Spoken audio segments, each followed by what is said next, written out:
Hello and welcome to HBCU Highlights. My name is Andrea Evans and I have the pleasure of being here with my co-host Ashley Detweiler-Jones, and you all are going to be amazed by our guest today, the first Black female neuro-oncologist, my fabulous line sister, philanthropist, mother, wife, community leader, Dr. Alyx Porter. Alyx, welcome to HBCU Highlights. We are so happy to have you here today. Oh, thank you for having me. I'm excited. Well, everybody's excited because to be the first of anything is amazing. But because you are our Spelman sister, that makes you even more special. So let's take it back to the 90s. Why did you choose to go to Spelman College? I grew up in Scottsdale, Arizona, where I live now, and it looked nothing like what it looks like now then. I was the only Black person in my entire elementary school.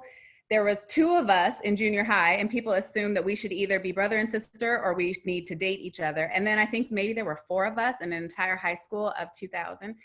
And so I was always known as the Black girl, the smart Black girl, and I was so ready to shed that persona. I wanted to know, who was Alyx? Like, what was I going to contribute aside from my race and my gender?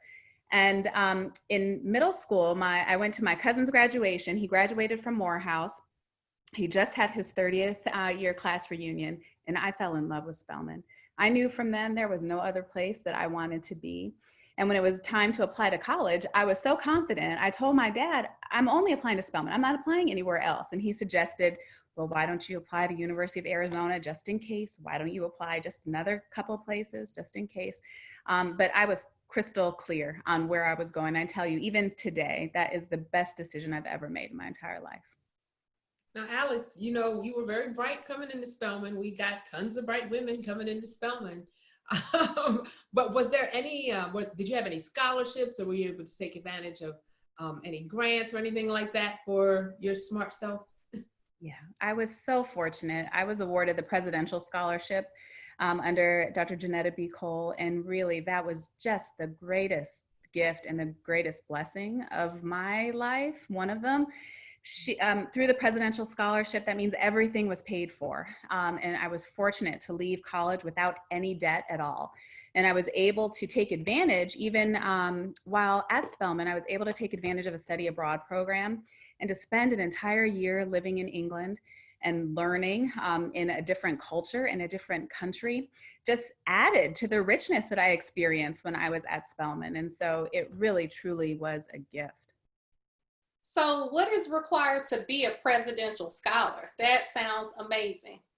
It was so long ago. I'm so grateful that they saw that the work that I had done was fit for that scholarship. I'm not sure if things have changed now, but back in 2005, I think it had to do with your GPA, what kinds of community engagement and community service you were doing, what kinds of leadership qualities you may have demonstrated at that time. And I do remember having Dr. Cole comment specifically on my personal statement. So I think there was something about that may have touched her.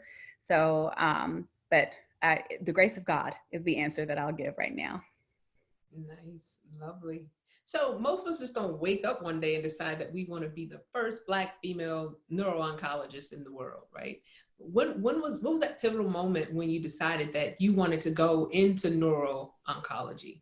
Yeah, when I was young, probably around junior high, end of elementary school, at that time there was this brilliant neurosurgeon by the name of Ben Carson, who had written this book called The Gifted Hands. And now he does other things, but then he was really a trailblazer. And I was so inspired seeing and learning about this Black man who had all of this curiosity about the brain. And he happened to be a keynote speaker at a dinner that my father was attending. And I was able to go and meet Dr. Carson. And I was certain that I was going to be a neurosurgeon. And then I got to medical school, and you go through the first 2 years of classes, and then it's finally time to do your rotations. And I did my first rotation in neurosurgery because I was still so certain that that was what I wanted to do. And I didn't realize that in order to perform a lot of the surgeries that neurosurgeons do, you have to use a microscope. And I got motion sick under the microscope for several hours. And I was devastated. And I thought, there is no way I'm ever going to be able to be a neurosurgeon because I just got sick under the microscope and I can't stand here for all those hours. So then I was lost for a little bit. And then I discovered neurology. And I said, well, this actually fits me well. It suits my personality. It suits my clinical interests. And someone who was well-intended said, well, you don't look like a neurologist. And I was really taken aback by that because I wasn't quite sure, well, what is it that I look like, right? But he actually wasn't wrong. I don't look like a neurologist. In fact, maybe I think that I heard today, the number is 2% of neurologists in this country are actually African-American. And so once I went through neurology and started understanding more about neuro-oncology and brain cancers, how they affect people, how the multidisciplinary teams work together. So I work alongside with brilliant neurosurgeons, radiation oncologists. My role as a neuro-oncologist is to make the diagnosis, prescribe the chemotherapy, help these patients experience the highest quality of life for however much time they have. And once I started learning about that and what I could give in that field, there really was no other choice for me. And so it's true that, to my knowledge, I'm the most senior Black woman neuro-oncologist in the country. And so, for the guy that says I don't really look like it, I guess I don't. But my hope and dream is that when I'm at these national meetings and speaking internationally on that platform, that I can look out on the audience and see more people that look like me. Because if I'm the only one and remain the only one, that's really a problem, right? Well, Alyx, I'm going to have to correct you because you look like a neuro-oncologist because you are a neuro-oncologist. And we're so happy that people can see you here and have you tell your story. So I'm just thinking about 1995, when you entered the gates of Spelman College. When you look back, and that was a while ago, when you look back at your 17, 18-year-old Alyx going into the gates of Spelman, what's one of your favorite memories? Well, yes, 1995, we didn't have cell phones back then. We were using, either the payphone or there was a phone card that you can use. And I was terribly homesick my very first semester. So here I was, so tired of being the only Black girl. And then in a room full of Black women, I felt like I had nothing. Who was I? What was I there for? I had terrible imposter syndrome. I was calling my dad all the time saying that I needed to come home and that I wanted to go to U of A. I was miserable. I don't know, I was homesick is the bottom line. I don't know how, but Dr. Cole found out about my phone bill. And so I got word she wanted me to come to Reynolds Cottage so that we could talk. And so I was there and she's like, you'll have to stop calling home. And I remember saying, well, Dr. Cole, trying to play it like, I'm fine. There's no, I'm not calling home. And she was like, that's enough. And so I remember that turn of events. I remember shortly thereafter finding friends who are still my dearest friends to this day. But yeah, it took a little bit of time for me to get settled, and that resonates with me because I really thought that nobody noticed that I was on the phone all the time begging to come home. That's a highlight. The second highlight probably is just my sisterhood and connection with you, Andrea, through our sorority, Delta Sigma Theta Eta Kappa Chapter. That is a gift that continues to give to me to this day. And so there are so many wonderful opportunities and friendships that decision to go to Spelman has given me.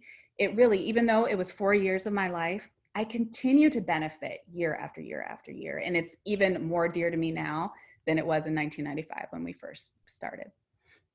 Now, we have a very broad audience, and not everyone knows who Dr. Janetta Cole. Not everyone knows who she is. She was the president of Spelman College at the time. And how many students have an opportunity for the president to call on you and say, come on over to my home, or I'm going to sit and have lunch with you? It doesn't happen often. So that love that she poured into you and you poured in to your Spelman experience. I mean, it really, really shaped a lot of who you are. And from what I understand, it shapes a lot of why you give back to Spelman. So can you talk to us about your efforts in giving back to Spelman College? Yeah, thank you. After I was in a position to be able to become more philanthropic, I realized that the first debt I needed to pay, or the first investment that I needed to make, was in Spelman College, because that is the decision that really has shaped everything that I've done moving forward. And so I wanted to create a scholarship there, just as Spelman invested in me with the presidential scholarship. So that was the first thing that I did. And so there are actually 2 scholarships under my name, the Alyx B. Porter Umphrey MD Annual Scholarship and Endowed Scholarship. And once that was done, my husband, who is also a physician, and I really wanted to create something that we wished we always had. And so we talked about it for a while. And ultimately, what was born of that sort of determination is our nonprofit organization. It's called ElevateMeD. We launched ElevateMeD a little over a year ago now. And our desire is to elevate medicine to an ideal where the physician workforce represents and reflects the patient population that we take care of. And we also wanted to elevate physicians to really give them that step ahead, that push forward, a little bit of financial support or a lot of financial support, leadership training, because we recognize that physicians are leaders in whatever space they end up holding, mentorship. It was true when the guy said, "You don't look like a neurologist." I would love to be able to, mentor and continue to, on a regular basis, mentor young people who are interested in following this career. But we recognize that even in medical school, sometimes students have ideas and they don't even know how to get from point A to point B. So that mentorship is so important.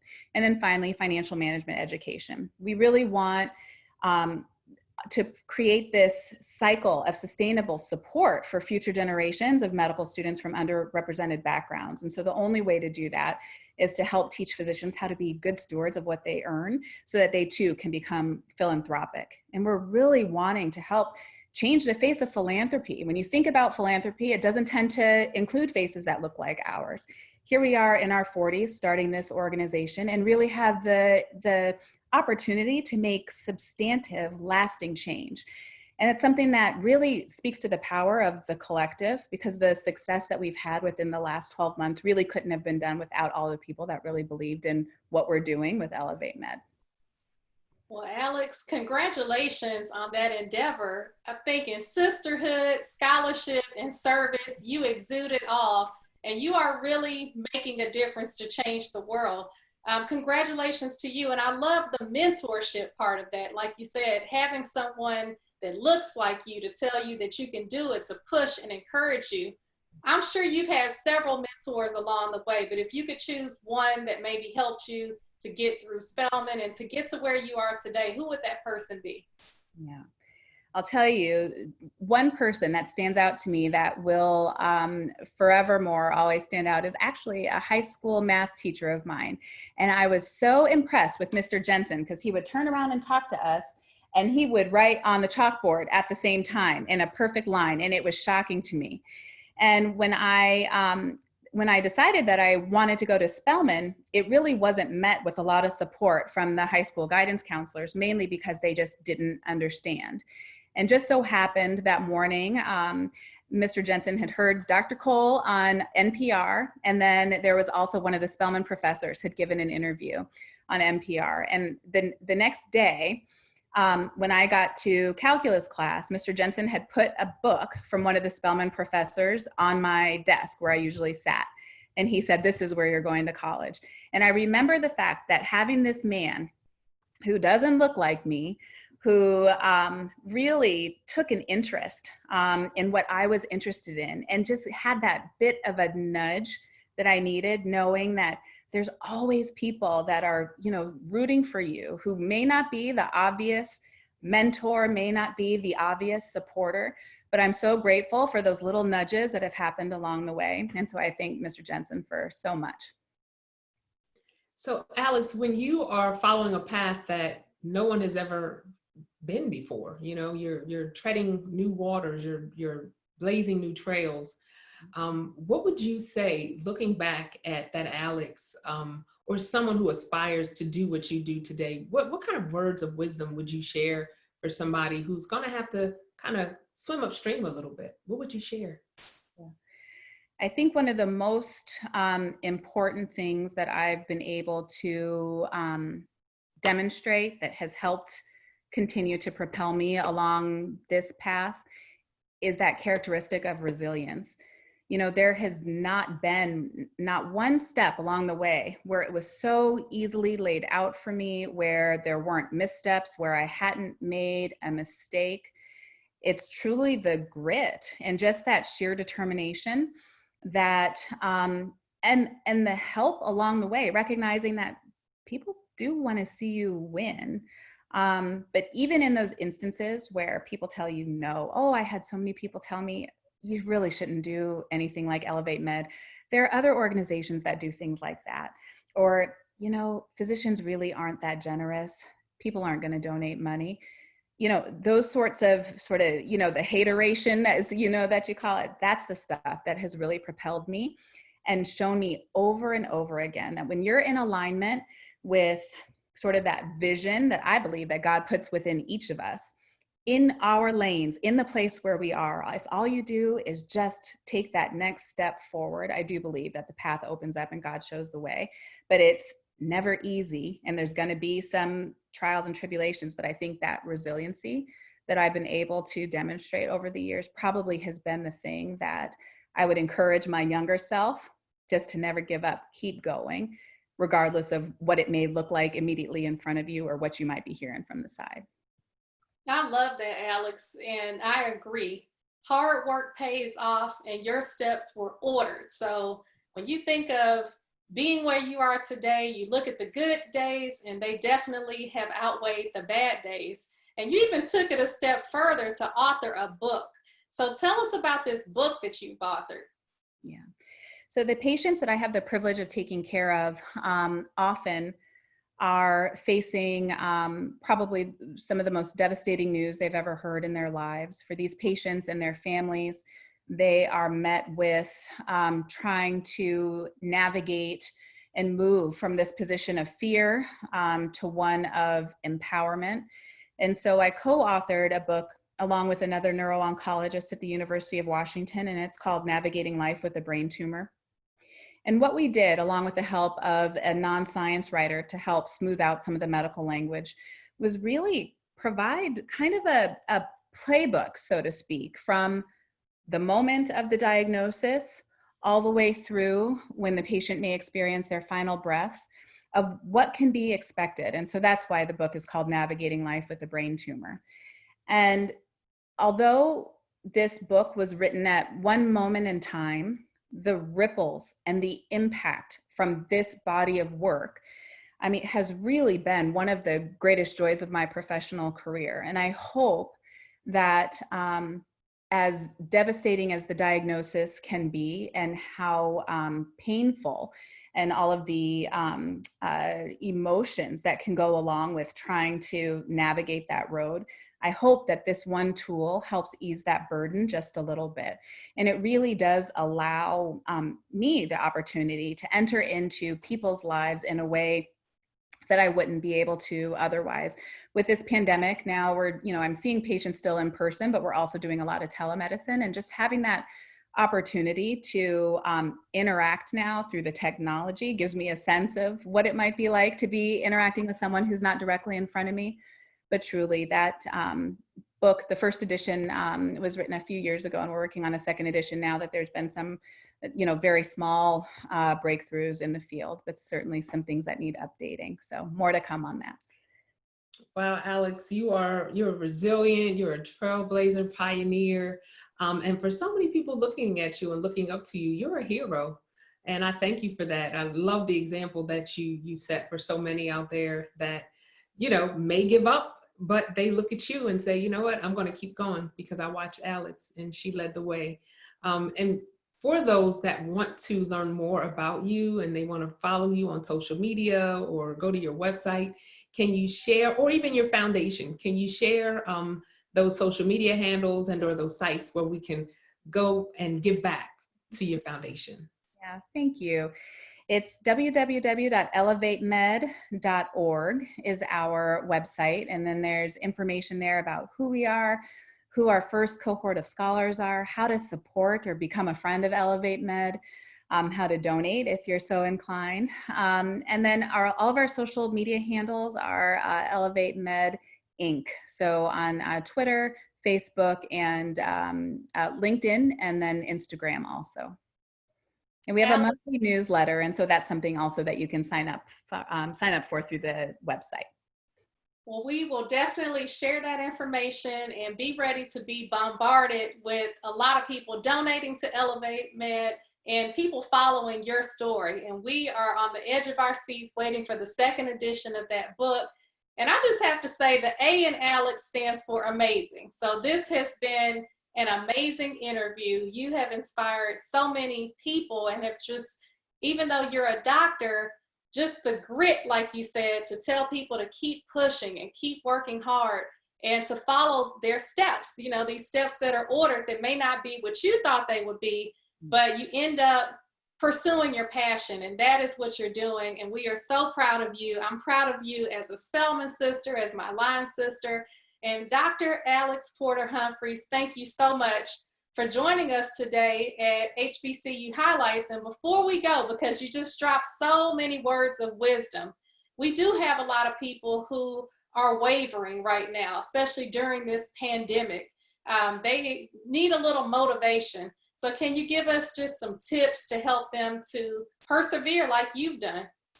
Yeah, I think if anything, with this pandemic, one of the most beautiful things that I've seen is just the opportunity to slow down. In that opportunity to slow down, you know, I was thinking the other day, with all the different graduations, you hear about the 2020 vision. And so this time, I believe, has really helped us prioritize and really helped us think about how we spend our time, with whom we spend our time, what sorts of things used to take up all of our time. And I hope that we've used this opportunity. I realize that it's scary, and I know that it is challenging, and there's so much information that it can become overwhelming. But I would also encourage people to really take advantage of some of the blessings that have come along with slowing down, allowing us to really clarify our vision for ourselves, what we might want for our future, being able to have that time and technology with Zoom. And, you know, my 78-year-old dad is doing Zoom calls and thinks it's awesome. So, you know, I think that there are some things that really have been beautiful. And just quickly, if I have a moment, I have a son who's 11 and I have a daughter who's just turned 9. And she learned how to ride a bike at the very beginning of this. And we live on a street that is it's kind of a long cul-de-sac. And it just so happened, because of this pandemic, everybody was out doing yard work or people were doing things. And when she finally started riding and I stepped away because I had been holding the back of the bike, the whole neighborhood started cheering for her and clapping for her and saying, you know, go McKenna. And I almost wept, because it's like, what a beautiful moment for this child to remember the first time she rode a bike and having the whole neighborhood cheering her on. You would have thought it was the Tour de France on my street, but that's the beauty of moments like this where we can all come together as a community. So I thank you guys for having me today. And we thank you so much for joining us. We really appreciate it. You are a really huge, you are a highlight for HBCU Highlights. So thanks again.